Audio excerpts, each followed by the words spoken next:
And we're really lucky to have two of the very finest presentation coaches in the country, and Pat Quinn and Frank Maselli.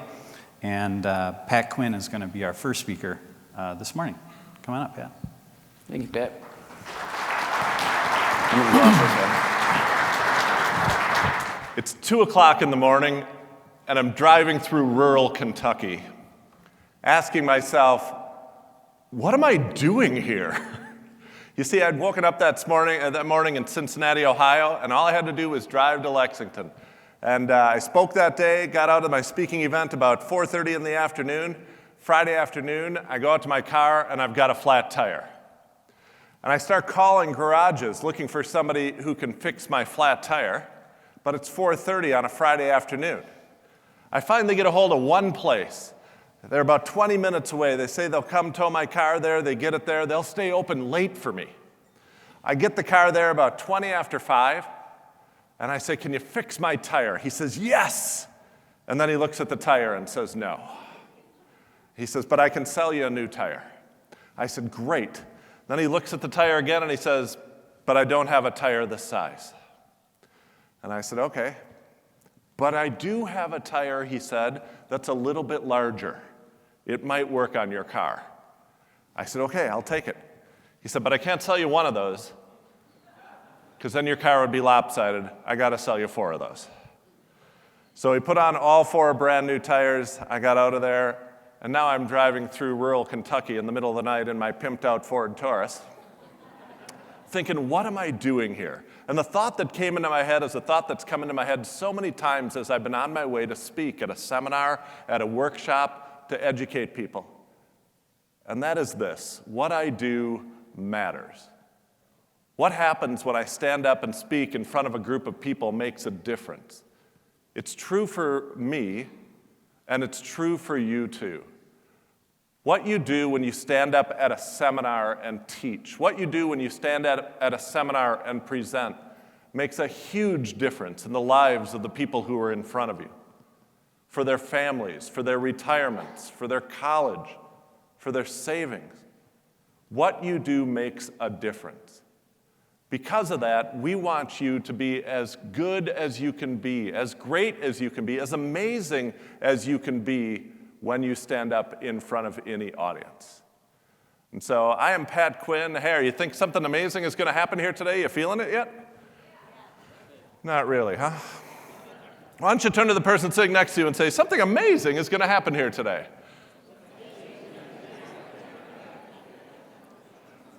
Maybe later you'll say it like you mean it. This, by the way, concludes the icebreaker portion of my presentation, okay? There's going to be no more icebreakers after this. I had a bad experience once. I was at a conference just like this, and the very first speaker stood up on the very first day and said, why don't we all get to know each other a little bit better? Why doesn't everybody take off their shoes and socks and touch bare feet with one other person in the room? And I've been scarred ever since. So if you don't like my presentation today, just remember, that guy could be here right now, and you'd all be barefoot right now. So thank you for that introduction. I always appreciate introductions. Introductions make me nervous, though, because I had a bad experience with introductions, too. My whole life is like a response to bad experiences. About 2 years ago, I was speaking at a big conference in a big hotel ballroom just like this, and the conference organizer stood up to introduce me and said, this summer, the other founders and I saw the best speaker we've ever seen. We looked at each other when he was speaking and said, we have to have this guy come and speak at our event this year. And when he was finished speaking, we asked him.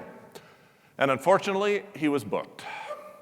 So instead, we have Pat Quinn here today to speak to us. So I've had a bad experience with that too. But I am Pat Quinn, here today to talk about putting together the perfect signature talk, putting together the perfect seminar, the perfect presentation. I actually didn't get my start as a professional speaker. I got my start as a professional magician, and I worked magic for 10 years professionally. After that time, I realized I needed to get a real job, and so I became a high school math teacher, and I taught high school math for 12 years. During that time, I picked up an advanced degree in how adults learn. And so I really bring 2 things to the table. The first is a little bit of stagecraft from my years of doing magic, and the second is a real understanding of how adults learn, how the audience receives your presentation, how they learn your material. I'm hyper-focused on the audience. I'm hyper-focused on the audience because I only have one goal for you. My goal is not that you would get the standing ovation at the end of your presentation, although many of the speakers we work with do. My goal is not that people would come up to you afterwards and say, "Wow, you're a really good speaker," although many of the speakers we work with hear that.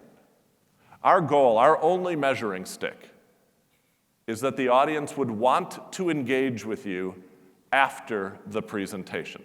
That is our only measure of success. So we are hyper-focused on the audience. My number one tip for anybody doing seminars is to turn the camera around. If you're filming yourself or taking any video of yourself, turn the camera around and film the audience instead. You will learn more by watching 5 minutes of audience footage than you will by watching an hour of you speaking on stage. You'll learn the best parts of your presentation and the worst parts of your presentation. You'll learn the most boring parts and the most engaging parts. You'll see the parts where the audience is leaning into you, and you'll see the parts where the audience is leaning back in their chairs. And you'll think, oh, good, they're getting comfortable. Oh, no, they just disengaged from you. You will learn all of that if you will focus on the audience. And so over the last 20 years, I've been fortunate to work with some of the greatest speakers in the world, New York Times best-selling authors, 6 different Olympians, a couple of New York Times best-selling authors, 1 or 2 sharks from Shark Tank, Grant Cardone, Dean Graziosi, a whole bunch of great speakers. But most of the people that I work with are not professional speakers. Most of the people that I work with are business owners, just like you, who want to grow their business and attract new clients through speaking. You already are paying money to get an audience in front of you. Don't you want to maximize that audience? Well, I think every time you stand up in front of an audience to speak, you have 2 choices. You can either have an unpredictable way to get clients where you're hoping and praying that today you'll get lucky and get 1 or 2 clients out of this room, or a predictable way to get clients out of that room. If you had to choose between unpredictable and predictable, which one would you choose? My brother would too. He has 2 kids and they're very well behaved. They really are. But his dog is not. So he bought an electric dog collar. Do you know what this is? This is a dog collar you put on the dog. You have a remote control. When you push the button on the remote control, the dog gets an electric shock and it's supposed to behave. You know what those are? You have those? Okay, well, he has an 8-year-old son. His 8-year-old son is absolutely obsessed with what it felt like for the dog. And I got to give my brother credit. He never put it on the kid. He doesn't always make the same decisions I would make. But in this case, he did. In this case, he did. But his son's obsessed. What does it feel like? Does it hurt the dog? What does it feel like? So finally one day, he wouldn't do it to him, but he let him do it to himself. The remote has a dial on it. It goes from 1 to 10. They set it at like 1/2. They let him put his finger against the electrode and push the button himself, and zzz, he got a little shock in his finger, and nobody thought anything else of it. About 2 months after that, this is in September of last school year, he's 8 years old, he's out on the playground one day, and he gets stung by a bee. Now, if you know anything about 3rd graders, you know that if they get stung by a bee, it's a big traumatic experience. So he's out on the playground and he's crying, and they can't get him to stop crying, so they finally take him into the office. They get him into the office, and the nurse comes up to him and he won't stop crying, the principal comes up to him and won't stop crying, the teacher comes up to him and won't stop crying. Finally, the teacher says to him, "Does it really hurt that bad?" And he looks up at all 3 of them and says, "Well, it doesn't hurt as bad as my dad's electric dog collar, that's for sure." So now my brother has these people visiting his house 3 days a week. I don't know what they're doing there. They're just watching. Predictable is better than unpredictable. And what I've put together for you, what has been proven to work with the over 600 financial advisors that we have helped do this, is a proven method to get people in the audience to sign up for appointments, to want that next engagement, to want to engage with you further. And the way to do that is with a 4-part story braid framework.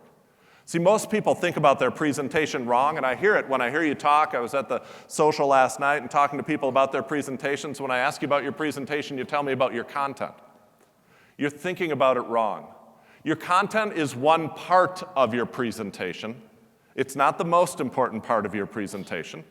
It's one part of your presentation.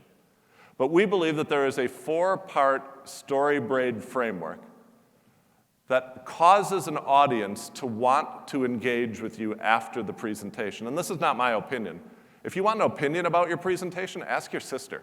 What we offer are research-proven techniques from the research of Robert Cialdini, Daniel Pink, Scott Adams, Neil Strauss, James Stevens.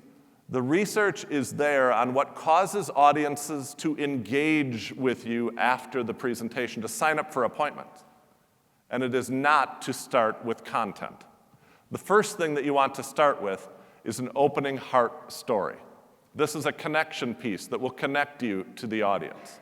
The second of the 4 parts of the presentation is the head, or your content. In a traditional seminar like you're doing in the white glove seminars, that's going to be the longest part of your presentation, but it's not the first part and it's not the last part. That's the head, or the content. The third thing that you should do is what we call the hands, or the tactical call to action. This is where you specifically tell the audience what they should do next. And we have built things into it that will cause the audience to take action that night, to sign up that night. And the fourth part of your presentation is the closing heart. A lot of people make the mistake of closing with their tactical call to action, and that's a mistake. I'll show you exactly why. That is a mistake. You want to finish with a closing emotional heart.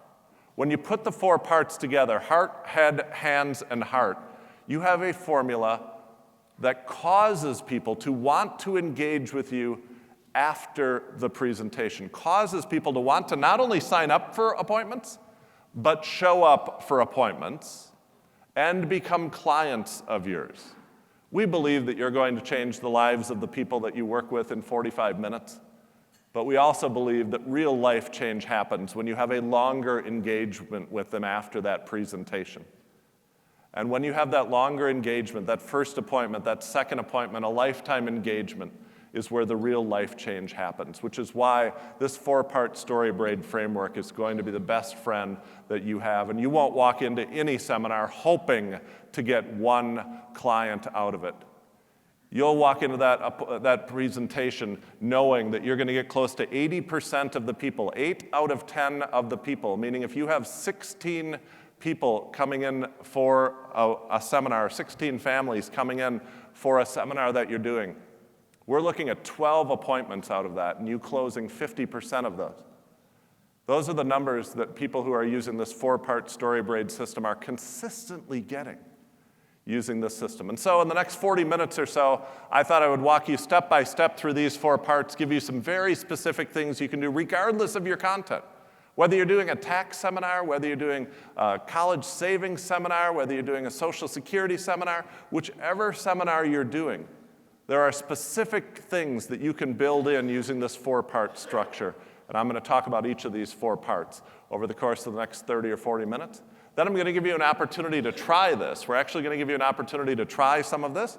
And if you're a willing volunteer, we're going to have some of you come up here and I'll coach you live in front of the group and improve your seminars, improve your closing rate, improve your show-up rate, and improve the profitability of every single seminar that you do.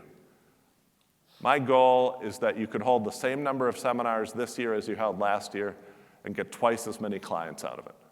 I know that that's possible because I've seen it happen with the dozens of advisors that we have worked with using this 4-part story braid framework. Now, there's a handout. It's placed right in front of you. It has this map of this 4-part story braid framework right on it.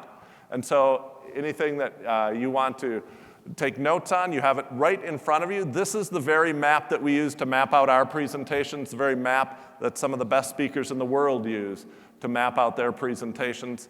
Just like that, I'm coaching a couple of speakers who are going to be at Grant Cardone's event in town this week, and they all have this map mapped out of the presentations that they're going to use. And so this is the real sheet of paper that we use to map out the presentations for advisors that we work with and other speakers that we work with as well. The first thing that you want to do is your opening heart story. Please do not dive right into content. Instead, we have this opening sequence, this opening 5 minutes. The audience is going to make a decision in the first 5 minutes of watching you. Should I just sit here and be present? Or should I fully engage with this speaker? What causes them to make that decision? There are 3 things that you need to do in the first 5 minutes to get them to fully engage. You need to be ordinary, you need to be extraordinary, and you need to show your why. Ordinary means I'm just like you. I've struggled with what you've struggled with. I've worried about what you're worrying about right now. Extraordinary means I've solved this problem. I come here today with solutions that work for people just like you. Now, we all have heard speakers who are too extraordinary. They get up on stage and they say, everything in my life is perfect. I have no worries. I have more money saved for retirement than I would ever need. Everything in my life is perfect. I've never worried about this once. And at some point, you're sitting there in the audience thinking, well, I don't know if you're the right person for me then, because I worry about this stuff every single day. I've struggled with this. This has been hard for me. We all have probably also heard speakers who are too ordinary. They get up on stage and they say, I struggle with this too. I worry about the same stuff that you worry about. My business is actually going bankrupt next week. And at some point you're sitting there thinking, well, then why should I listen from, why are you on stage? You're not very good at this. It's actually the speaker who can do both, who can say, I have walked in your shoes. I get it. But I also have some solutions that work for people just like you. That is the speaker who can do both, who's going to get the most engagements. And if you're missing either one of these, I see why you're only getting a few appointments out of each seminar. But if you do both of these, you're going to see that number go up 50%, go up 100%. The third thing that you need to do is to show your why, to show that this is more than about getting another client, more than about me making money. Why are you so passionate about this? Why do you care? Why is this important to you? I believe the fastest and easiest way to be ordinary, extraordinary, and show your why in 5 minutes is through episodic storytelling. Episodic storytelling is not to read your resume to the audience. Episodic storytelling is not to tell your story like a third-party biographer writing about you. Episodic storytelling is to take us into a room where we can see what you see, hear what you hear, feel what you feel. Through first-person eyes, let us experience your emotions in real time, because when you do this, the audience becomes emotionally attached to you in a way that they otherwise would not, and it will cause them to want to do business with you for the rest of their lives. One of the speakers who came to our 2-day workshop in Milwaukee is LaVonna Roth, and LaVonna used to start her presentations by telling the audience that she grew up very poor. We changed the start of her presentation. When LaVonna was 14 years old, their family got evicted from their apartment, and a friend called and said, you can come live with us. When they got to the friend's house, the friend said, well, we don't actually have an extra bedroom for you, but we do have an abandoned chicken coop attached to our garage. You're welcome to sleep in there. And as a 14-year-old girl, LaVonna walks the audience into that chicken coop for the very first time. And you can see what she sees. You can hear what she hears. You can smell what she smells. And I have to tell you, I've heard her give this presentation a half dozen times in front of live audiences. At that moment, you could hear a pin drop. And at that moment, the audience will go anywhere with her. Oh, certainly they'll listen to the rest of her 1-hour seminar, but more importantly, they want to engage with her after the seminar. They want to do business with her after the seminar.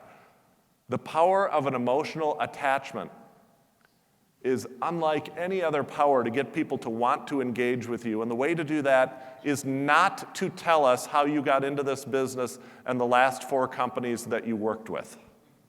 It's not to tell us how you planned out this seminar and spent a lot of time thinking about it. The way to do this is to take us into a room. Take us into a room where we can see what you see, hear what you hear, feel what you feel. Now, sometimes when I talk to people about the opening of their presentations, they have a few worries. One worry is, oh, Pat, you're going to try to change my style. I'm not going to try to change your style. I work with all different types of speakers and presenters. I work with speakers who move around a lot. I work with speakers who stand very still. I work with speakers who talk really fast, and I work with speakers who talk much slower. But what all speakers do who get clients out of the room, who get appointments out of the room, is to be ordinary, extraordinary, and to show your why in the first 5 minutes. Another concern is that, oh, Pat, you're going to try to teach me tricks that are going to manipulate the audience. And I'm not going to teach you any tricks to manipulate your audience.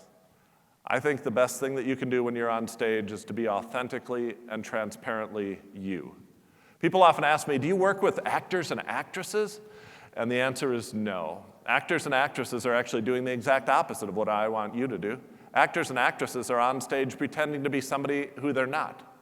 I want you to do just the opposite. I want you to get on stage and be you, but to tell us enough about you so that we can emotionally attach to you. The goal is not to get the audience to cry. The goal is to get the audience to see a glimpse of your life so that they can see that you are ordinary, that you are extraordinary, and that you have a reason that you do this that you are passionate about. And let me say one last thing about storytelling in your presentations, because I know it's hard for some of you.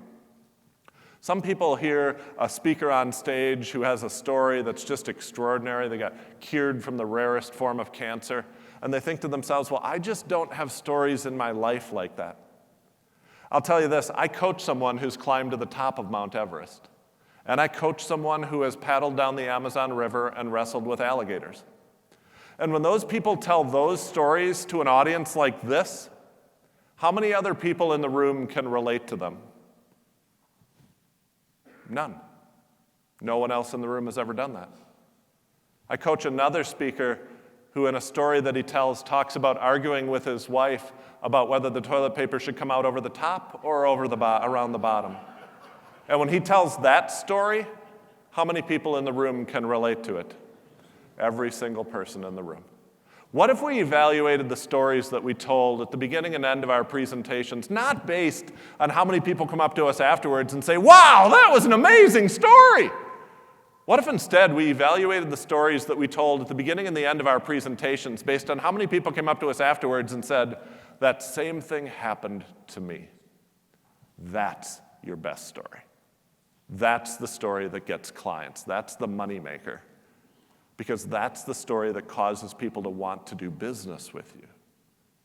And so stop thinking that you have to have this story about single-handedly creating this giant thing or getting cured from the rarest disease in the world, and start thinking about the stories that you have that show that you're just like everyone else.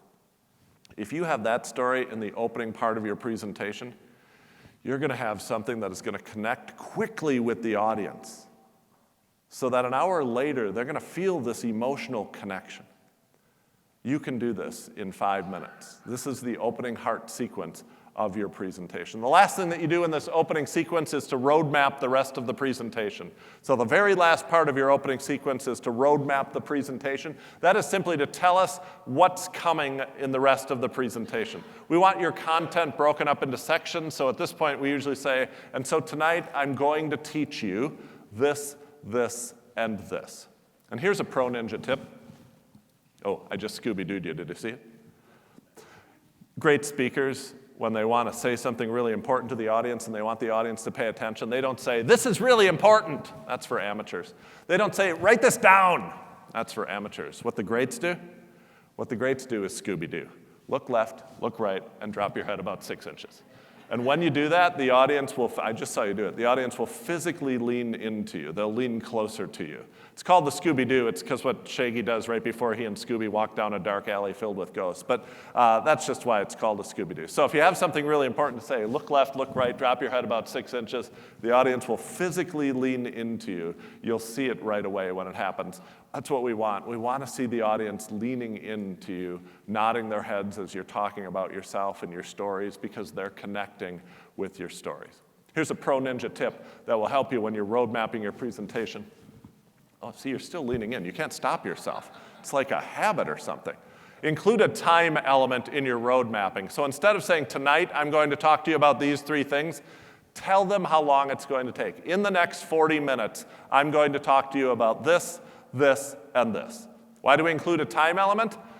If you don't include a time element, about 75% of the way through your presentation, somebody in the audience is going to have a thought pop into their head. They're going to think, hey, I wonder if this person knows how long they're supposed to talk tonight, because they're about almost done and they're still going strong. and they'll look at their phone or they'll look at their watch. All audience behavior is contagious. If one person claps, everybody claps. If one person laughs, everybody laughs. Well, when one person looks at their phone, everybody looks at their phone. When one person looks around for a clock in the room, everyone looks around for a clock in the room. We call that interference, anything that comes between your message and the audience hearing your message. You can avoid all of that interference simply by including a time element in the road mapping part of your presentation. Then as you go through your presentation, benchmark the presentation for the audience. Benchmarking means to let the audience know where they are. When you're in your first section of content, you should say, the first thing I want to talk to you about tonight is this. When you finish that section, you should say, well, that's about all I have to say about that. Now let's talk about the second of the three things I'm going to talk to you about tonight. And when you finish that section, you should say, well, that's about all I have to say about that. Now let's talk about the third and final topic that I'm going to talk to you about tonight. So all the way through your presentation, the audience knows exactly where they are. Why do you do that? You do that for two reasons. First, it makes your presentation seem 20% shorter. And when your presentation seems 20% shorter, you'll get more appointments. But the real reason we do it is because it helps the audience remember your information. The human brain is like a filing cabinet. Every single piece of information we have has to be stored. Has to be stored in one of the drawers in one of the files. You have two choices. You can either make the audience create their own filing structure, and they'll do that if you do that. The problem is it uses up a lot of bandwidth up here, a lot of processing power. That's processing power and bandwidth that could be used thinking about having an appointment with you. Or you can organize it for them. Organizing it for them says, I'm going to label the drawers for you. Here's the other problem with making it do them themselves. If you make them do it themselves, they'll make mistakes. Everybody in this room has heard a speaker, and you've heard something that they've said, and you've filed it away somewhere. And then they talked a little bit more, and you said, oh, that wasn't what they were talking about. They were talking about something else. And you have to open that filing cabinet drawer, pull it out, close that filing cabinet drawer, open a different filing cabinet drawer, and put it in the right place. And the whole time that you're doing that, you're not hearing a word that the speaker is saying. You can eliminate all of this interference simply by road mapping your presentation at the end of the opening sequence and then benchmarking the presentation as you go through. Well, that's about all I have to say about the opening part of your presentation. Now let's switch and talk about the second of the four parts of the presentation, which is the content, or your proprietary process. That was road mapping or benchmarking if you didn't see it. I just did it there for you. Try to keep up. The content is when you're going to teach the audience something new. In your seminars, this is going to be the longest part of your seminar. This is where you're actually going to teach the audience the content. It's not the most important part, but it is the longest part. You want to break it up into sections. We want 3 or 4 sections, no more. Why 3 or 4? Because that's what people can remember. That's why phone numbers are broken up into 3 digits and 4 digits, because that's what people can remember. It's important in your content that you actually help people, that you actually give them real solutions. There's 2 types of presentations that don't get a lot of conversion or don't get a lot of appointments. One type is the type that spends all of the time talking about the problem. Here's a tip. If you're halfway through your presentation and you're still talking about the problem, we have a problem. They knew they had a problem. That's why they agreed to come out on an evening and hear you speak. What they want are solutions, and so we believe you should really deliver the solutions. We also know that a presentation that is all theory and never tells you specifically what you should do next doesn't convert well into appointment. So in the time that you have for content, which is usually the 30 or 40 minutes right in the middle of your seminar, we want you to give the audience real solutions, real steps that they can take. Now, you may be sitting there thinking, I can't do that unless I know more about them. It is true, you can't give them personalized steps and specific advice until you hear more information from them. But that doesn't mean you can't give them specific steps that they can take to prepare for that or to prepare for a good situation if they choose not to work with you. I want to go one step further with these solutions that we're actually offering in the content section. I want you to offer both short and long-term solutions. Short and long-term solutions. Short-term solutions are things you can do within 24 hours. Try this right away. As you leave here tonight, do this. First thing tomorrow morning, do this. By lunchtime tomorrow, try this. Long-term solutions are habits, systems, and patterns that we put into place that take months to implement and years to see the results. Most financial advisors, when they hear me talk about short and long-term solutions, recognize that they err on the side of long-term solutions. Most of what you suggest are long-term solutions, and that's a problem. When a presentation is all long-term solutions, people think you're smart, but sometimes they walk away from your seminars, your presentations, and say, I didn't get anything I could actually use right away. Now, short-term solutions might be harder for you to come up with, but they are so valuable. I gave you a short-term solution earlier. I said you should turn your cameras around and take some footage of the audience. And a lot of you were like, wow, that would work. You can try it right away, and you actually tested it in your head, and you said, you know, that actually works. You haven't even done it yet, and I got the credit for a really good piece of advice. So when I give you other pieces of advice, I have that trust and credibility built up. If your presentation lacks those short-term solutions, by the way, they don't have to be complicated. Check out this book. Go to this website. Download this app. Read this magazine article. Those are all short-term solutions that they can do tonight, that they can do tomorrow morning.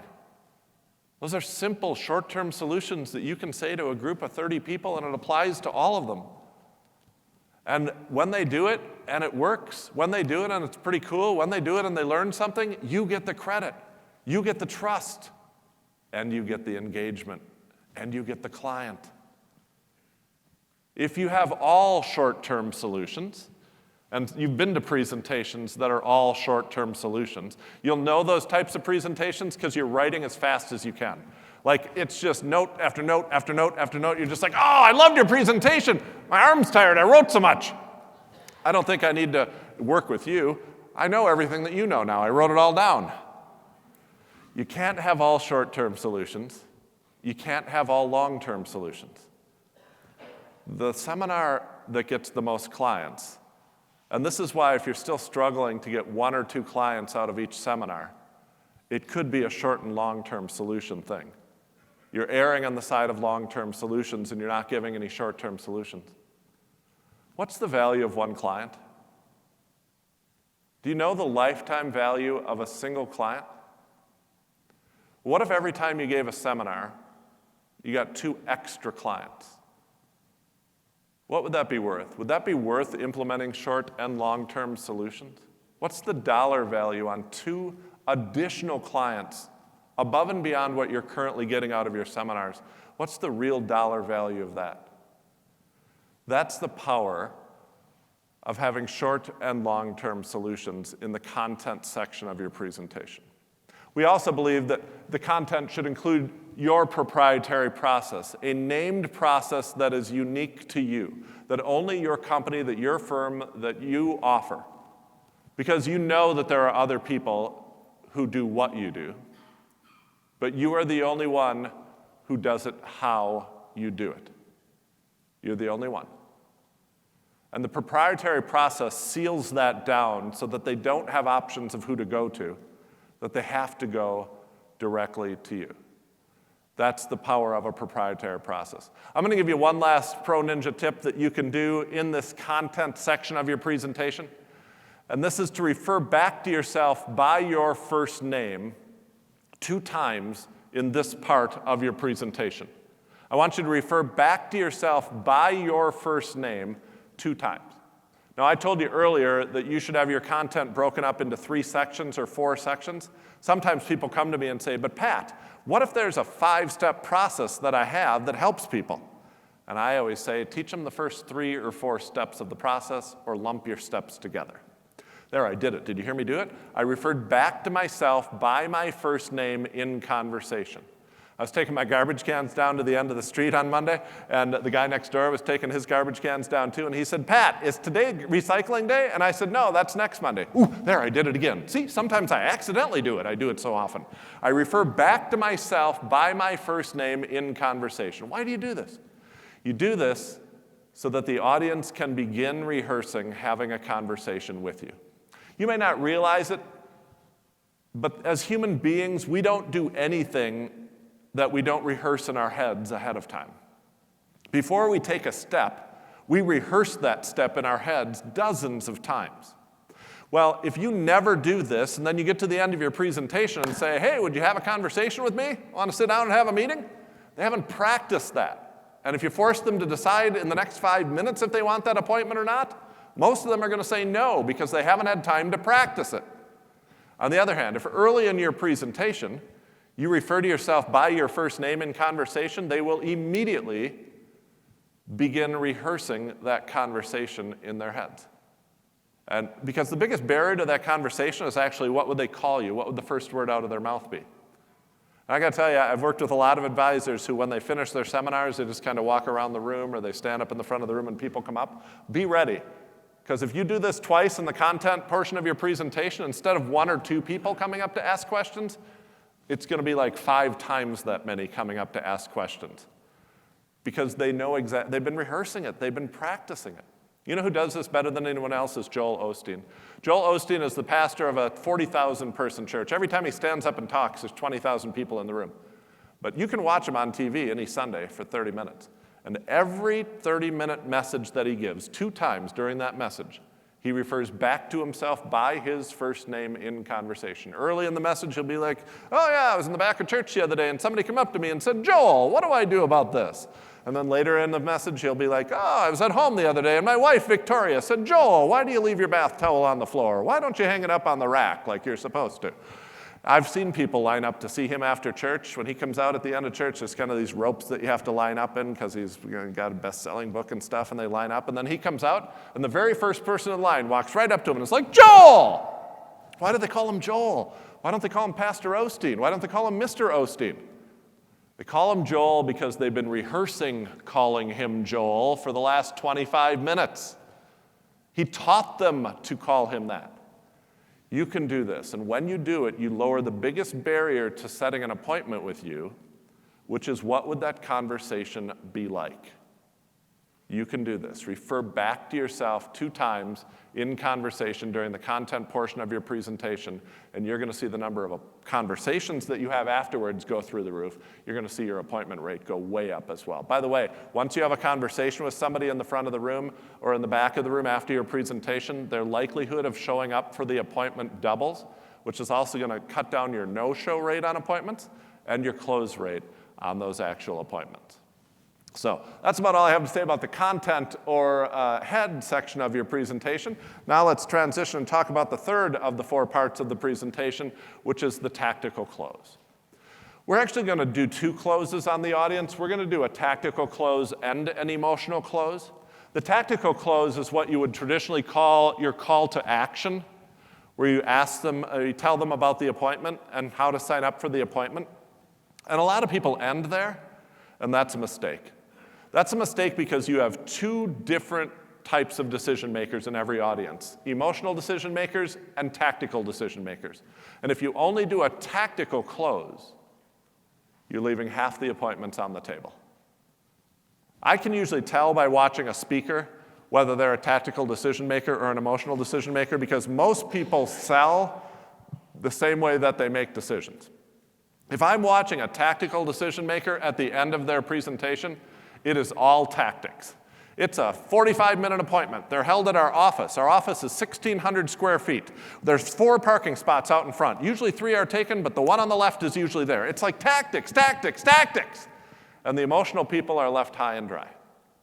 Now, I can also tell when an emotional decision maker is up on stage selling, because an emotional decision maker will just stand up and be like, it'll feel good. You'll be like, what is it? It really doesn't matter. It feels good. You're going to feel so good when you do this. I don't even know what it is. Don't worry about it. It'll feel good. It's actually the speaker who can do both. The speaker who can both tactically tell me what it is and emotionally tell me how it will feel when I do it, who will get the most appointments. And by the way, if there are couples attending your seminars, and I know there are, most married couples are one tactical decision maker married to one emotional decision maker. And either one of them can veto the appointment. And even if they set the appointment that night, either one of them can decide on the day of the appointment that we should just cancel that thing. You have to close them both, which is why you have to do a tactical close and an emotional close. A tactical close is to tell them what the appointment is and how they would sign up for it. But let me tell you this. If you get to this green section, and this is the first time they've heard about the appointment, you've already blown it. As my mom would say, that cake is already baked. I want you earlier in your presentation, in the content section of your presentation, to use a technique we call embedding. Now, some people would call this seeding the appointment. It's much more nuanced than seeding. Embedding the appointment is to tell stories. And by the way, you're already telling stories. You've got case studies. You've got examples. You've got stories. I want your case studies, stories, and examples when you're teaching your content to be people who have set appointments. So when you talk about Rob and Sue, and Rob and Sue had this much in their pension, and we're going to get this much from Social Security, but wanted this much in retirement, so they had this gap. Or Rob and Sue had all of their retirement savings in a tax-deferred status, and we looked at that and said, hey, taxes are done. You're telling these stories, you're telling these case studies anyway. All I want you to do is to add one more sentence to that case study in the beginning. And that one sentence is about the appointment. Listen to this now. Rob and Sue were at a seminar just like this a few months ago. And at the end of the seminar, they signed up for one of our free consultation appointments. And 2 days later, they came into our office. And when they were sitting in our office, Rob asked me this question. Hey, Pat. There it is. It took 5 seconds, but what did you learn? You learned that the customer path is you come to this seminar, and at the end of this seminar, you have an opportunity to do what? Sign up for an appointment. When you sign up for an appointment, when do you come in? 2 months later? No, 2 days later. Where do the appointments take place? They take place in my office. And do you get to ask questions? You bet you do. Rob asked this question. And what did he call me? He called me Pat. In 5 seconds, I just shared the 5 pieces of information that is really why I'm here tonight. It's really why I paid so much to get you in this room, is to teach you these 5 things. You were going to tell that story anyway. Why not front load it with those 5 pieces of information? It doesn't take a long time. This is not a hard sell. It was just, hey, Roger and Mary were at one of our seminars 6 months ago. At the end of the night, they signed up for an appointment. When they came in for the appointment, she asked me this. And you just teach good content then. You're teaching the exact same content, telling the same stories, doing the exact same thing. But I'll tell you this, when they get to that green section, if they don't already know that you offer appointments, know what those appointments are like, and want one, there's nothing you can do in the last 10 minutes that is going to make them want something they didn't, to make up for what you didn't do in the first 50 minutes. You really seal the deal up in the blue section when you embed the customer journey from a seminar to an appointment, from an appointment to being a client. That path is mapped out and rehearsed. And this is why I don't want you to teach too much content. The mistake that 90% of the advisors that we work with at our 2-day workshop in Milwaukee, the mistake that they make is they're teaching too much content. For some reason, there's a mistaken impression that the advisor who teaches the most gets the client. And some of you know that your seminars are too long, and some of you know that you're teaching too much, but you just can't stop yourself from saying, if I just teach them one more thing, I think they will become a client. But here's what teaching too much does. Teaching too much crowds the headspace, crowds the bandwidth, the processing power, and does not allow them to do the one thing you want them to be doing during your seminar. If I'm thinking about all of your content up here, what don't I have room to think about? Having an appointment with you. I want you to embed early in your content and late into your content examples of people who've come in for appointments. You do it early in the content, so I have the next 45 minutes to rehearse the appointment in my head. You do it late in your content, so in case I forgot, I remember that there are appointments. So when you actually do offer the appointment in the tactical close, they aren't like, what? What's this? What's this all about? They're actually like, oh, I thought you'd never ask. I've been practicing coming in to see you for 45 minutes now. I just didn't know how to sign up. The other thing that this does is it shortens the offer. If you get uncomfortable in the green section, trust me, the audience is really uncomfortable in the green section. If you're open and authentic and say, hey, one of the most common questions we get is, do you look at our individual situations and help us with some of this stuff? And the answer is yes. They already wanted it. You're just going to tell them now how to sign up for it. So you're going to shorten that offer way down, 5 minutes at the very most. That would even be a long one. And that because of that, you're going to have a much better chance. So the tactical close is when you actually tell them about the appointment and how they would sign up for that. But I'll say it one last time. If that's the first time they're hearing about the appointment, there's nothing you can do in the last 10 minutes of a presentation that will make up for what you didn't do in the first 50 minutes. You need to embed the appointment earlier and map the customer journey earlier so they can rehearse it earlier. Now think about a presentation that doesn't do that. You get to the end and you say, oh, by the way, there's this thing called an appointment, and I want you to sign up right now. What? I've never even heard about this, and I have to sign up in the next 3 minutes? And you expect me to show up for that? That's, if you're going into seminars and thinking, if I get a few appointments out of this, you're thinking about it the wrong way. You should go into this thinking, I'm going to embed this early, let them rehearse it throughout, and 8 out of 10 people in this room should sign up for appointments. I see it every single day. Advisors sending me emails that are like, I had a seminar tonight, 15 out of 15 families in the room signed up. 13 out of 16 families in the room signed up. I see it all the time because they have actually built into their presentation the things that cause people to want to engage with you after the presentation. So the final part then, you don't end with the tactical close. You actually add an emotional close at the end. One last story that connects with the heart, one last story that puts them in the position to feel what it'll feel like after they've had this appointment and after they've started this process of working with you. And so that can be another personal story that reminds them of your why, a personal story that reminds them of your ordinary and extraordinary. Sometimes we close the opening story, sometimes we tell a different story. Sometimes it's a story that teaches a lesson about why we should get help. Sometimes it's a story that teaches a lesson about why we should not do things the same way we've done them for the last 20 years. When you put it all together, you have 4 parts to a great presentation. You have the opening heart, the content head section, the tactical hands call to action, and the closing heart story. And this 4-part StoryBraid framework is the framework that will cause the audience to want to form appointments with you. So what I want to do now is give you an opportunity to practice one of these sections. The section that is the most important, there is no debate over this, the section that is the most important is the opening.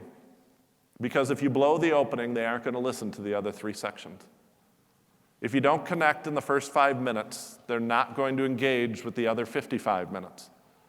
You've got to get the opening right. And so here's what I want to do. I want you to think about a story. And some of you probably are already starting with a story. If you're already starting with a story, my question for you is, are you using episodic storytelling? Episodic storytelling is to take us into a room where we can see what you see, hear what you hear, feel what you feel. What is that room that you're going to take us into? Some people go back to their childhood. Some people go back last week. There's no one way to do this. But the one technique that you should employ is episodic storytelling. If you've never told a story at the start of your presentation before, if you're somebody who just introduces yourself and rolls right into content, or you're somebody who reads your resume to the audience and just says what the last 5 companies you've worked for are and how you got into the business, what I want you to do instead is to think about a story that shows that you were in the same position of the people in the room, where you didn't have all the answers or you worried. Or talk about a story that shows your why, about why you care so much about educating people on the topic that you're educating people about tonight. This is a short story. We are not telling an epic 20-minute movie here. We're looking for a 2 to 3 minute story that shows that you are ordinary, extraordinary, and shows your why from a first-person point of view. That's what we're looking for. So here's what we're going to do. I'm going to give you about 5 minutes to think about this story, jot down a few notes, think of something. Then I'm going to come back up here, and I'm going to ask you to get a partner. And then for 3 minutes, one of you is going to say it to your partner and hear some feedback. And then we're going to switch, and for 3 minutes, the other person's going to say it to their partner and get some feedback. But the first thing we'll do is give you 5 minutes to write a little bit, to take some notes, to put this story together in your head. And so we're going to put on a little music and let you write for just a little bit. I'm going to come back up here and tell you when to start sharing, so you don't have to worry about that. I'm going to give you just a few minutes to write, and then I'll come back up here in 5 minutes, and we'll give you an opportunity to share with a partner. We'll do that in 5 minutes. But you take a minute or two and write, because you are going to do this with a partner in just a few minutes.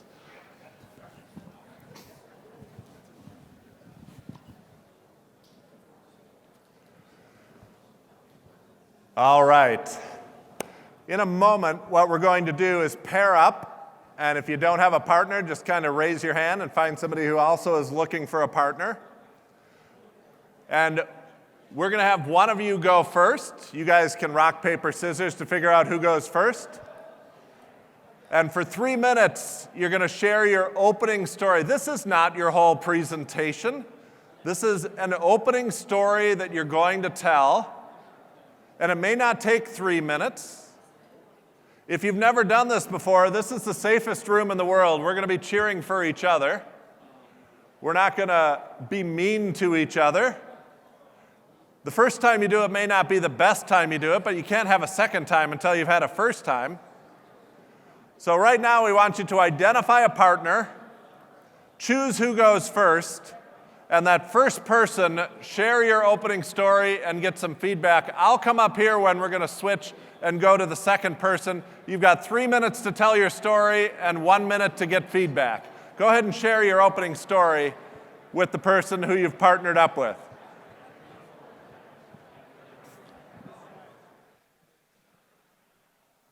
We're going to come back together as a large group.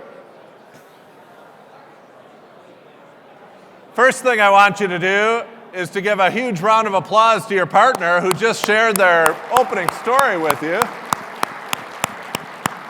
Now point to them and say, "You were amazing."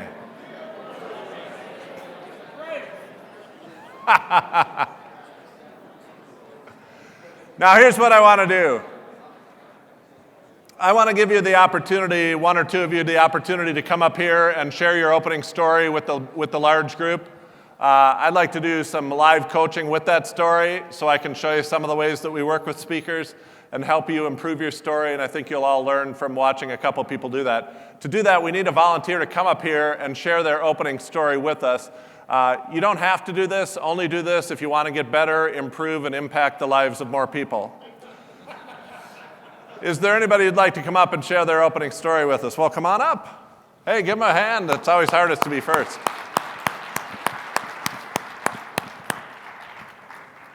No stairs in the middle. You just going to jump it? I have a mic for him up here. Thank you. All right, what's your name? My name's Bruce. Hey, give it up for Bruce, everybody. How long have you been doing this? So thank you very much, first of all. This is awesome. I've been doing this about 31 years. 31 years, nice. You know, I think this is great. So the only thing I could think about with my own story was the fact that I've been doing this for 30 years and how I got started. All right, well, center Can stage. I use some of my notes? Oh, sure. Okay. You want to do it from behind the podium or you want to take your notes I up don't here? care. Okay. And I could probably do it without the notes because I know my story. So my story is that when I was 22 years old, I was bartending and trying to figure out who I was, just like any other 22-year-old. And my mother calls me up on the phone and says, "Brucey, it's time to get a job." So I said, "Well, Mom, I'll tell you what. I went to Arizona State University in 1983. I'll go to the job fair." So I went to the job fair, and nobody wanted me. I don't know why I'm nervous right now. I'm used to speaking, but I'm a little nervous. I guess you get nervous in front of your peers, right? So I went to the job fair. Nobody wanted me. And probably like many of my audience that I'm going to be doing these seminars for, you answered a blind ad in the newspaper. So it seemed like it had good benefits, and it seemed like it was a fair job, insurance and a little bit of a draw. And then so I took the job. Well, the job was in the financial services business. I had absolutely no idea what a mutual fund was. I knew absolutely nothing. But what I did know is that I needed to tell my story to people, and my story was saving money and planning for your future with insurance. Well, my first friend that I had in the business, Mike, I was trying to work with, and Mike would look to me and say, "Bruce, we're buying furniture for our apartment." And so what ended up happening was I kept calling Mike because, at 22 years old, you don't have a lot of people, and Mike just kept saying no. And what happened was Mike got in a car accident about a month later, and then I called his wife. His wife said, "We should have listened to you, Bruce." Well, so at that point, because I struggled, at that point in my life, I knew that this was my purpose in life, is to help people and to plan for people's futures. About 10, 15 years later, as I stayed in the business, one of my best friends, I have a video on it, one of my best friends was diagnosed with colorectal cancer. As probably many of you have people that that have cancer. And my best friend struggled for 5 years. He was like a brother to me, and I loved him and met him, when we were in the 6th grade, and, he passed away. Well, his family didn't ask me how to plan. I planned for his family. So with those two stories, that's what has kept me in the business. And as I got older and started learning more and more about money and teaching people how to manage their money, in 2008 happened, I felt a passion to protect people's assets so that they didn't lose 50% anymore. This is my story, and I wouldn't be able to do it right now without my wife and my family, because you can only imagine how many times you'd want to quit. But my wife was my inspiration and never allowed me to quit, and always told me I was that guy on the white horse riding in to save people's lives. And that's why I'm here today. Woo! Oh, no, you're not done. I'm not done. Oh, awesome. Wow, and you went first. It's always scary to go first because you never know what it's going to be like. So you've got a few episodes that you take us through here. Yeah. I like this. So the first episode is myself is Brucey. You do? I like that. Your mom calls you Brucey. Yeah, correct, and all my hockey buddies. And she said you should go to a job fair. Right. And you got a job doing what you do now? Pardon me? You got a job doing what you do now correct. in the financial services Right. industry. But you didn't know anything. Correct. But you had a heart. You just knew you wanted to help people. Right. So I love that starting point. And then you've got, tell us about Michael. So Michael was a young guy. First client? Tried to get him as my first client. Okay. It's very hard to get clients as a 22-year-old kid. You don't know very much when you're 22 years old. And I'm sure I'm going to be talking to people in their 50s and 60s like I am. Yep. So, you hang on to that one person or two people.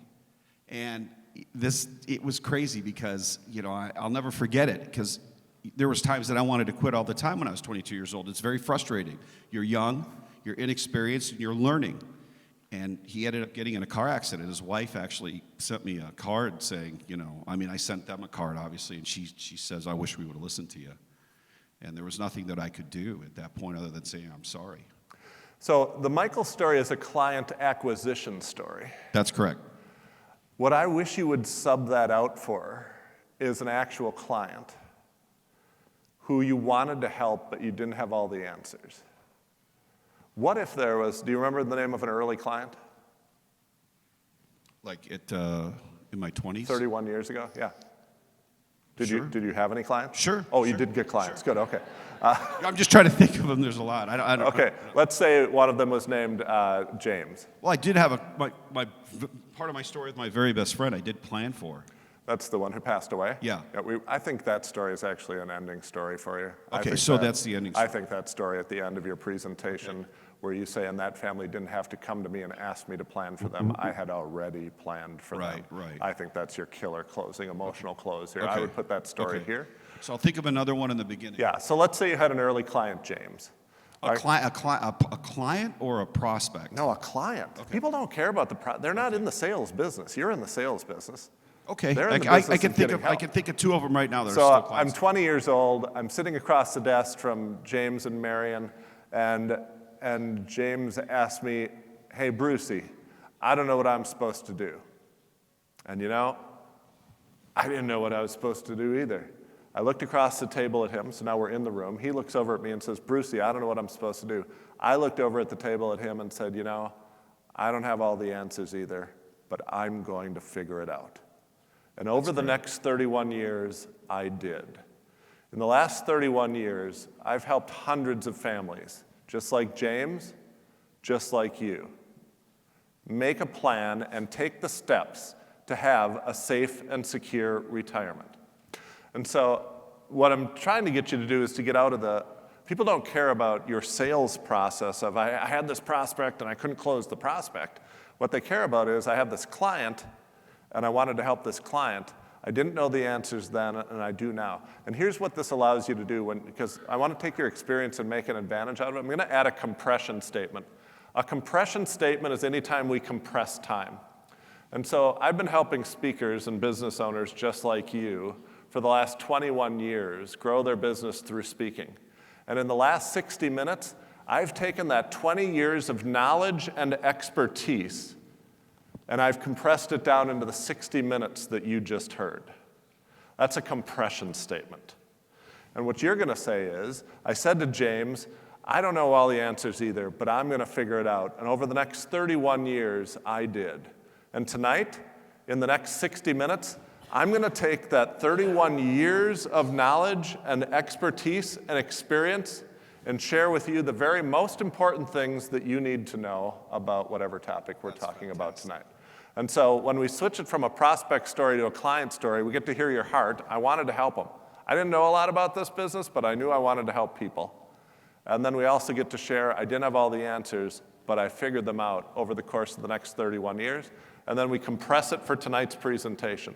Over the course of the next hour, I'm going to share with you what I have learned over the last 31 years, the very best strategies and techniques to accomplish whatever we're here to talk about tonight. And now you've got it. And I'd tell your friend's story at the end. It's a close. It's a perfect, then you have it perfectly bookended. From James to your friend, everything in between. Got it. Make sense? Yeah, it was awesome. Hey, give it up for Brucey. Awesome. Thank you, man. Awesome. I appreciate it. Appreciate it. Absolutely. Hey, we got time for one more person. If one more, well, come on up, sure.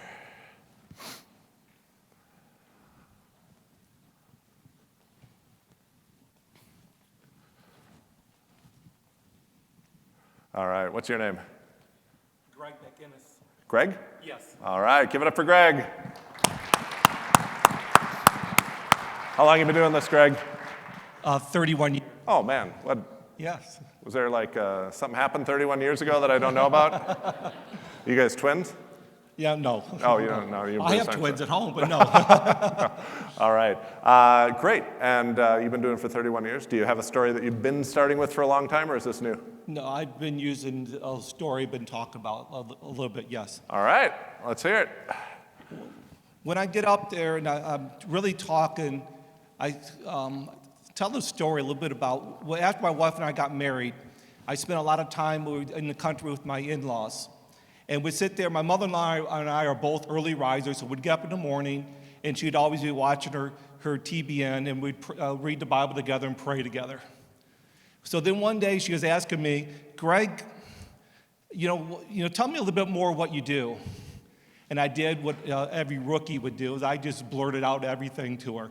You should find a estate plan attorney to do this, you should get wills and trust, and CPA, and a broker, and an advisor, and all that. I threw it right over her head, and she was so confused.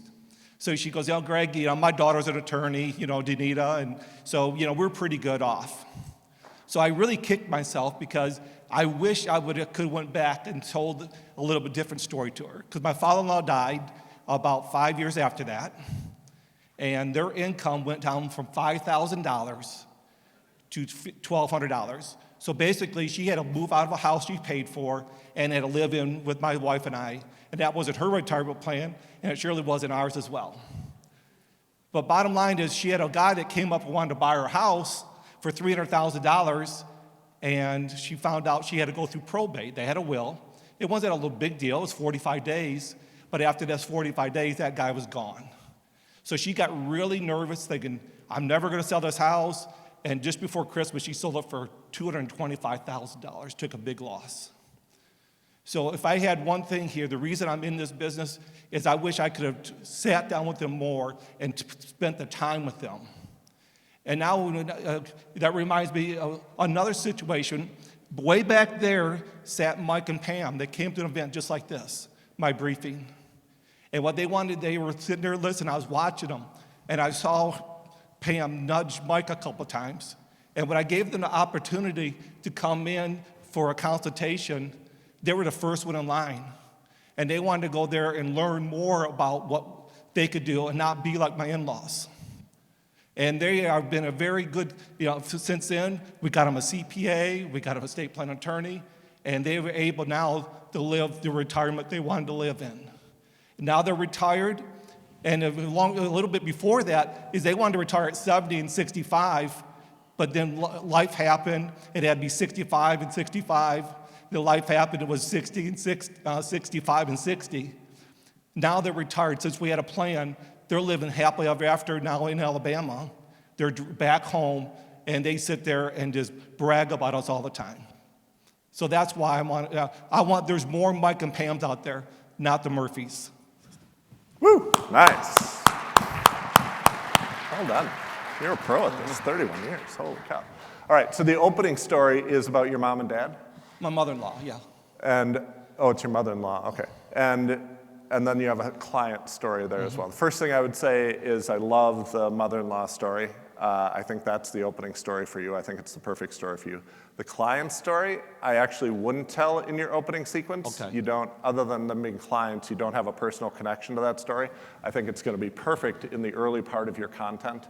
You could even open your content with it about why you're going to talk about your first topic there. So I would focus on shortening the opening and just having this mother-in-law conversation. There's a technique in storytelling called start in the middle. Start in the middle is a different way to tell stories. So there's two ways to tell stories. One way to tell stories is chronologically. Chronologically sounds like this. I got up in the morning, I got dressed, I had breakfast, I left for work. On the way to work, something exciting happened, but eventually I made it to work. And that's a chronological storytelling. That's how most people tell stories. But there's a better way to tell stories. A better way to tell stories is to start in the middle. Start right at the point of climax. Start right at the emotional linchpin of the story. And so if I were going to tell that same story this way, I'd start the story with, I looked up and I saw headlights coming toward me at 40 miles per hour. Then you go back and set the scene. It was an ordinary morning. I'd gotten up, I'd gotten dressed, I'd had breakfast, I left for work, and halfway to work, I was pulling through an intersection, and I looked up, and I saw headlights coming toward me at 40 miles per hour. And so you take them right back through that moment, and then you keep going. The advantage of starting in the middle is that it just throws people back into their seats. This is how Mission Impossible movies start. They always start, drop you in the middle of a scene, and you don't even know why they're trying to break into this building. You don't know who the good guys are and who the bad guys are, and you're kind of just thrown back into your seat. You don't have to tell people to set their phones down. You don't have to tell people to pay attention. You just start them right in the middle. We have one financial advisor who came to our workshop in Milwaukee, and he grew up in the restaurant business. He started bussing at the restaurant at the age of 12, waiting at the age of 16. When he was 18 years old, the restaurant burned to the ground. Now, we changed that story when he was in Milwaukee working with us, and now he starts in the middle. Now, when he gets introduced by his marketing director, or whoever introduces him, he stands up on stage, and the very first words out of his mouth are, We need to evacuate. I got to tell you, he doesn't have to tell anybody to put their phones down. Everybody's paying full attention at that moment. Then he goes back and sets the scene. I grew up in my dad's restaurant. I started busing when I was 12. I started waiting when I was 16. One night when I was 18 years old, the hostess ran into the restaurant and said, "We need to evacuate. The building next door is on fire." And that night, my dad's restaurant, our family business, burned to the ground. Two things can happen when an event like that happens in your life. It can crush your family, or you can survive. And the people who survive are the people with a plan. Luckily, my dad had a plan, which introduces his topic of planning and everything else. So one possibility is to start in the middle. I love opening statements where the audience doesn't know if they're talking to them, or about yourself. You could start with the opening words of your presentation being, "What do you do?" That's what she said to me. Because when you say, "What do you do?" the audience is immediately like, is he asking me what I do? Or is he asking me what he does? Or is he asking me what I did on the way here? So if you open with just, "What do you do?" I've never asked, "What do you do?" That's what she said to me. I was sitting in my mother-in-law's living room. I was on the couch. She was in the chair across from me. So you're setting the scene in the room. And she looked over at me and said, "What do you do?" And I panicked. I panicked and I threw up all over her with all my information. I let her have it. I'm this, I'm this, I'm this, I'm this, I'm this. And she just nodded and said, "I think we're good." I think we're good. Then when you tell the story, I think the emotional linchpin of the story is that after your father-in-law died, that her income got cut dramatically. And that's what can happen if you don't have a plan. You've got to teach the universal lesson out of the story, and then just go straight heart. So I want to teach you a pivot. A pivot is when you pivot from telling a story into teaching into the audience. And so just drop 1 foot back about 6 inches and finish the story. After my father-in-law passed away, her income dropped almost 50%. And in the end, she had to sell her house at a $75,000 loss. And then pivot into the audience and teach the universal lesson. If you are not properly prepared for the situations in life that you know are inevitable, you can come out of those situations in a terrible financial situation with fewer options and less income. I know this because it happened to my family, and I don't want it to happen to yours. That's why you told the story. Yeah. Don't skip the part where you teach, "This is why I'm telling you this story." And the way to separate the story from the teaching is just to drop 1 foot back a little bit at the end of that story and then pivot into them and say, "This happened to my family. I don't want it to happen to yours. That's why I do what I do every day." And now, here's the other part that you need to do to finish this story, is you need to say, "Today, if you ask me what I do, here is my answer." Do you have the answer now? Yeah. A better answer? Yeah. What do you do? Now, here's where you just got to nail it. You go, "Today, if you ask me what I do, I know exactly what I do. I help families just like yours come up with a plan for the ups and downs of life so that they can have a safe and secure retirement." And so tonight, in the next 45 minutes, I'm going to share with you whatever it is you're going to share. Awesome. Make sense? So we're going to put, that's good. Opening story, the client story we're going to put in the content section. The opening story, we're just going to focus on that moment, teach the lesson out of it, pivot into it, and that's why I do what I do. And then finish with, "Today, if somebody asks me what I do, here's the answer I give them." And if you nail that, you'll have clients in the room. If you screw that up for a second time, I can't help you. I won't be in any longer. All right, give it up for Greg. Thank you very much. Absolutely.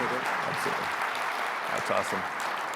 Where's Jordan? We want Jordan to come up. Jordan's actually been to our workshop in Milwaukee, so I've been working with Jordan. Jordan's a work in progress. Not one of our best students. I'm just kidding, Jordan. Hey, can you give it up for Jordan?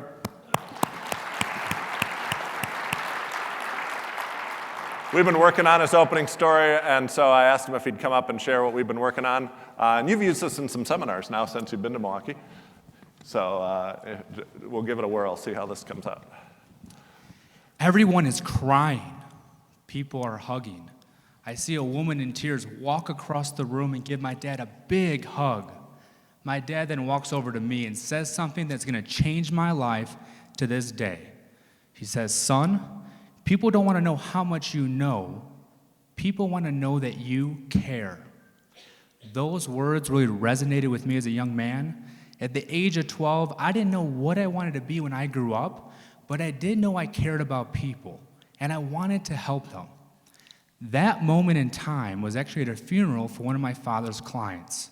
My father was a financial advisor himself, and growing up, I learned many lessons from my mother and my father. One lesson was at the age of 16. Some of my friends were given their first vehicle, not my parents. They sold me an old Lincoln Town Car. On top of that, they charged me a great interest rate, 10%. Now, at the time, I didn't like it. But today, I realize the values it taught me on interest and debt. And because of those lessons, I don't have any debt today. So growing up, seeing my father help his clients celebrate their retirements, be there when they needed him, or be there when they lost a loved one, I began to love the industry so much that out of school, I began working with my father. I've only had one job in my career, and I only will have one job in my life. For the last 30 years, our company has helped families just like you have a safe and secure retirement. Over the next 45 minutes, we're going to talk about 3 topics: tax planning, income planning, and exit planning. Woo! Man.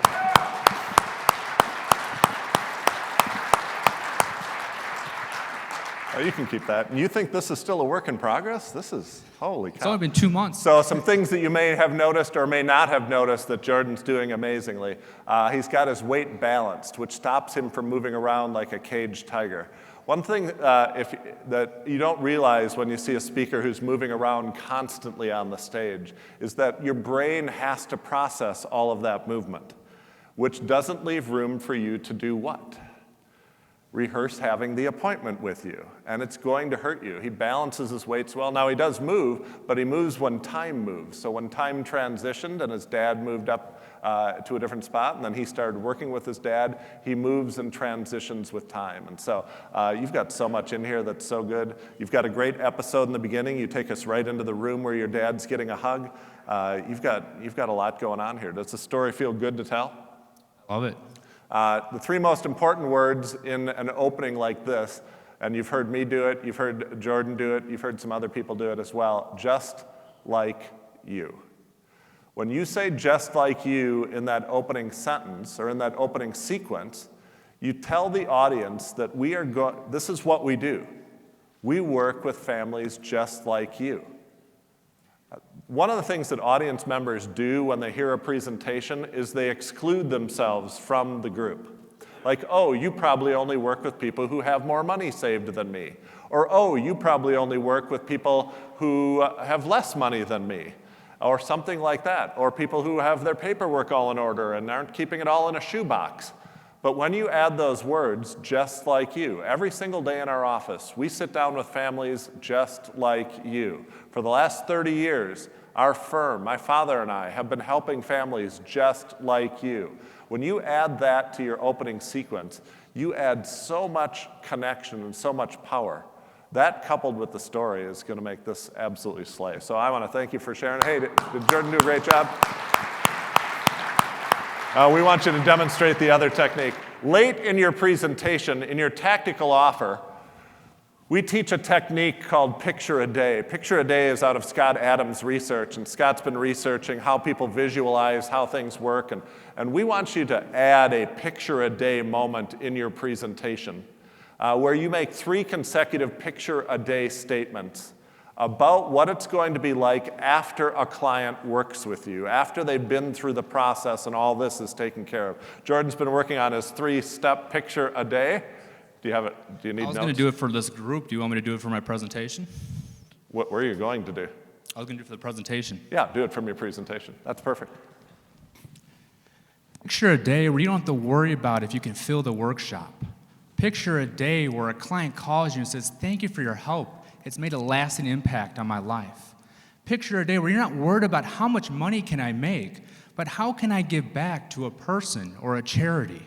Whether you have $5,000, $10,000, or $100,000 to invest in you and your business, I recommend you talk to White Glove, talk to your representative, and see if they can help create a plan to help you achieve your goals.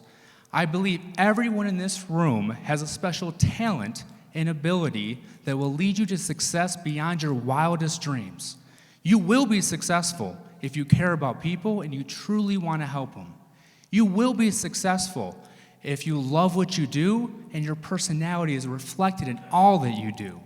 You will be successful if you implement correctly White Glove and the tools available to you today. You will be successful. Woo! Nice. Hey, come back here. Give us this one more time. Come right here. Now give us this stance like this again. It's not comfortable. No, that's not how you were. You were like this. Oh. Now just go like that. Yeah. All right. Yeah. You guys been I'm playing work- blackjack since you've been in Vegas? Why not? What do they do when they switch dealers? Yeah, we want palms up presenters. So when Jordan's like this, you don't realize it, but there's a part of your mind that's like, what's he hiding? What's in his hand? And if you've seen any magicians, you know there is something right here, like a big foam ball or a rabbit or something. But when he goes like this, we know that Jordan has nothing to hide. And that's the firm that you want, the firm with nothing to, the reputation with nothing to hide. I'm authentic, I'm transparent, I'm here, and wide open. So, hey, wow, you did like 5 techniques right in a row there. Hey, give it up for Jordan. Awesome, thank you, man. I appreciate it. We have time for just a few questions from the audience. If we got some microphones, Daniel's got a microphone right in the middle, so he can run that up. And if you have a question, I'd love to answer a few questions. I have a Is it on? Is it on? Yep. This is for Jordan. Jordan, since you've been working with Pat, I'm right over here. And since you've been working here, have you seen, and you've been doing your workshops, have you seen an uptick in your appointment setting? I think we're going to do a panel in a little bit that'll go in more detail, but I've only been doing this 2 years, and I can say using Pat the last 2 months, I love the techniques. My last seminar, I had 80% that wanted appointments, and it just makes sense, and it feels so much better than saying, "Hi, I'm Jordan Flowers, I'm a financial advisor, we're talking about tax and retirement." This system and this process just makes me feel much better about the presentation. Appointments are coming in, but I still got a lot of work to do. Awesome. Other questions about any part of your presentation, your opening of your presentation, the end of your presentation? Can we get a microphone here? It's perfect. Pat, I've been showing a slide at the beginning of my presentation before I really get started of the evaluation form and letting people know that's sort of my report card. I'd appreciate the comments you can give, but then also pointing out the opportunity for a personal meeting with me. That seems a little ham-handed after watching the way you handle all this. Is that a good idea, or what do you think? Do you have, great question. My question for you is, do you have somebody introduce you? I do, yes. Okay, so we generally like the housekeeping to be done, and what you're talking about is housekeeping. We want the housekeeping like the evaluation form, and even the opportunity to have an appointment. We want that to be done by the person who introduces you, so that you're there just as the authority and the person who's going to open with that strong opening story. And so I'd have that person do a couple of things. One thing is, at the beginning of a presentation, if you're going to have them fill out their contact information at the top of that form or somewhere on that form, actually when the person who introduces you takes the stage, he or she should say, very first thing off, why don't you take out that sheet and fill in your contact information? They're in compliant mode right at the beginning of a presentation, and they'll do anything that they're told. If you told them all to move one seat to the right, they'd all get up and move one seat to the right. They're just in compliant mode. And so if that person says, why don't you fill out the contact information on that form, they're all going to do it. If you understand Robert Cialdini's research on micro-commitments, what have they just done there? They've just committed to filling out the rest of that form. And so they're going to fill out that form for you. And then they should, at some point after the housekeeping is done, transition into your introduction. We always want a two-part introduction. The first half of the introduction should be a professional credibility introduction, which is you've been working for this many years in town here with this many families, and you're really good at this. You can see him on this radio show, and he's written this book. But then it should pivot into a character introduction. The second half of the introduction should be a character introduction, which is he's not only my boss, he's become a good friend. And my husband and I love spending time with them. My kids love hanging out with them. He gives so much back to this community. He's involved with so many organizations in this community. He just cares. It's fun to work for him, but I love working for him because he's changing the lives of individuals in this community every single day. And so now it gives me great pleasure to introduce you. And so half of the introduction is the credibility introduction, but the more important half of the introduction for what we're trying to do here today is the character introduction, which is he's really good at this, but he's also a good person. And if you have the person who's introducing you do that, and if they can't do that because they don't know you, pick someone else to do that. Pick someone to introduce you who can actually do it.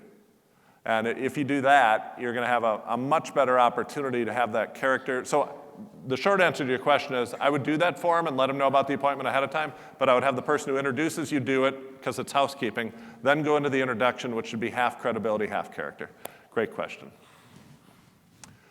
We got lots of hands. Only one microphone, though. I can't call on people. Can I just follow up on that if you don't have an introducer? If you don't have an introducer, I recommend just walking around the library or wherever you are beforehand and randomly picking someone and saying, you're going to introduce me in a few minutes. We need to get somebody to introduce you. We need to get somebody to introduce you because you can't brag on yourself.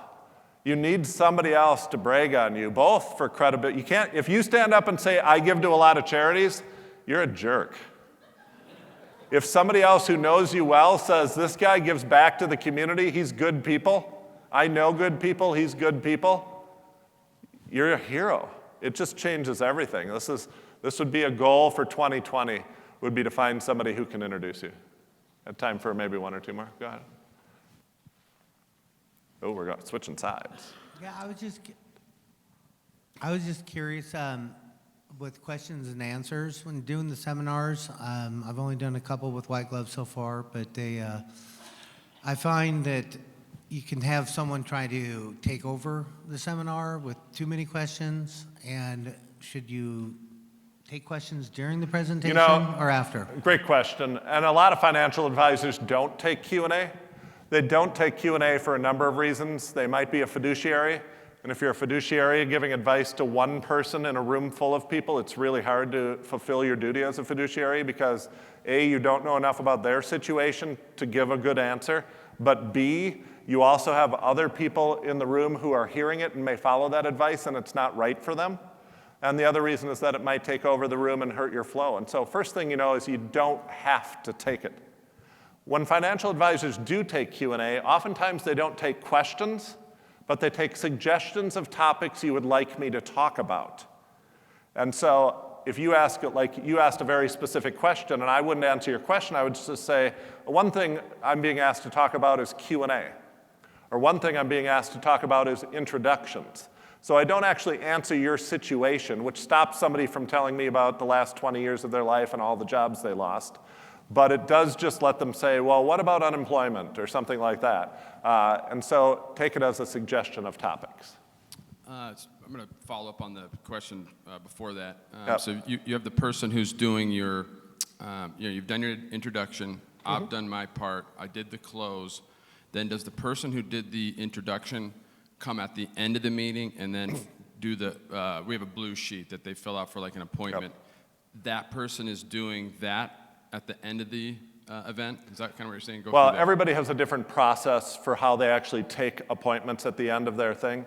But you are the one who, in this hands call to action section, you are the one who should who should talk about what the appointment is, what you get when you come to it, what you will walk away holding, and you should hold up what they will walk away holding, a physical, concrete deliverable in the appointment that they will walk away with, and then you are the one who will give them the instructions. Those instructions might be, when I finish here, Molly is going to come up and Molly is going to walk you through the filling out of the rest of that blue sheet. I'd try to get them to fill out the blue sheet right while you are talking, because if you get them to fill out that blue sheet right while you are talking, they're making another micro commitment and you're well on your way to actually having them.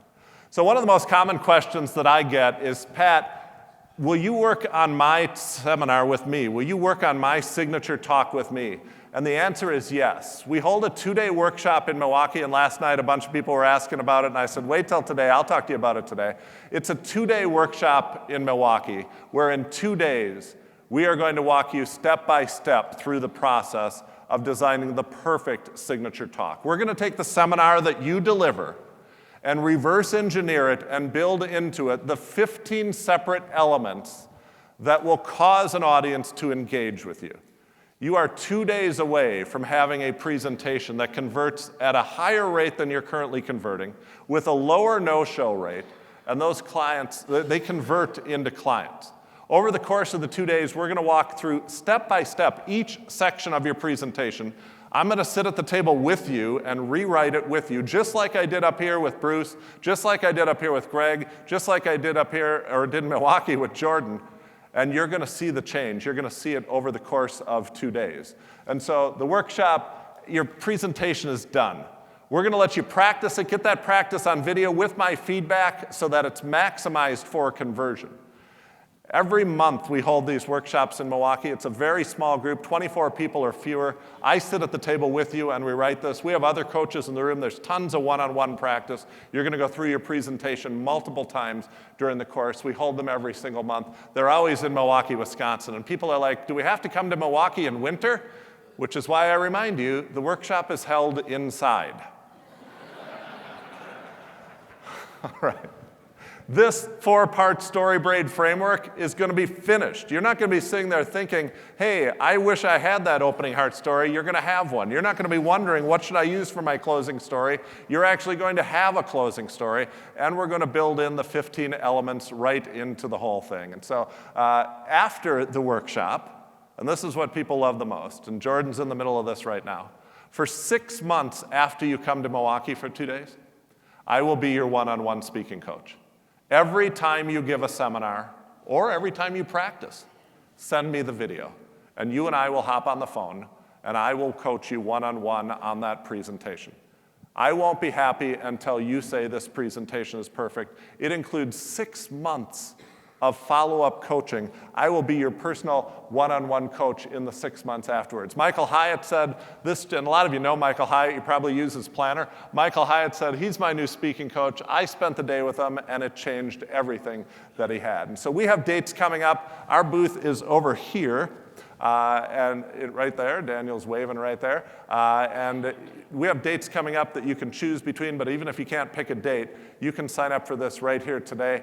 We have some bonuses to include along with this. If you purchase at the event here today or tomorrow, before it wraps up tomorrow, we have our all-digital access pass to all of our video content of our workshops, of our presentations, so you can see good examples. You have lifetime access to this so that you can always go back and say, oh, how did Pat say we should do that again? How was I supposed to do that close again? I forget that. You have access to that, lifetime access to that, and people pay $20,000 for that. And we have coaching and accountability calls every single week so that you can be in a group coaching call online with us and get additional help in additional areas. There's a $12,000 value in that. For the first 15 people who sign up at our booth today, and they're going to pass out the brochures right now, for the first 15 people who do that, we are also going to include your hotel rooms and breakfast and lunch each day that you're at the event in Milwaukee, and we're super excited about that. So altogether, it is $52,000 worth of stuff, but we have a price of $89.97 for you. $89.97 and you in 2 days will have the signature talk finished. You'll have it maximized. Now, I asked you earlier, what was the value of one extra client at a seminar? Did you put a dollar value on that one client? The very first time you give a seminar after you come to Milwaukee, you're going to get extra clients. This workshop will pay for itself. Most of the people who come, it pays for itself the very first seminar that you give after you come to Milwaukee. But I'm going to coach you for 6 months after that. You are just going to get better and better and better. You will not walk into a seminar hoping to get one customer out of it. You're going to walk into a seminar knowing that you're going to get 60 or 80% of the people in the room to sign up for appointments, and they're going to show up for those appointments, and you are actually going to close that business. And so this is 2 days in Milwaukee that are going to change your business, that are going to increase your revenue. It's 2 days in Milwaukee that are going to have you walking away with a completely finished signature talk. It's 2 days that will change your business, your family, your future forever. That's what can happen at this workshop. So I want to thank you for the opportunity to be in front of you today. I will be over at the booth if you have more questions. I know there were more hands. Thank you very much for being here today.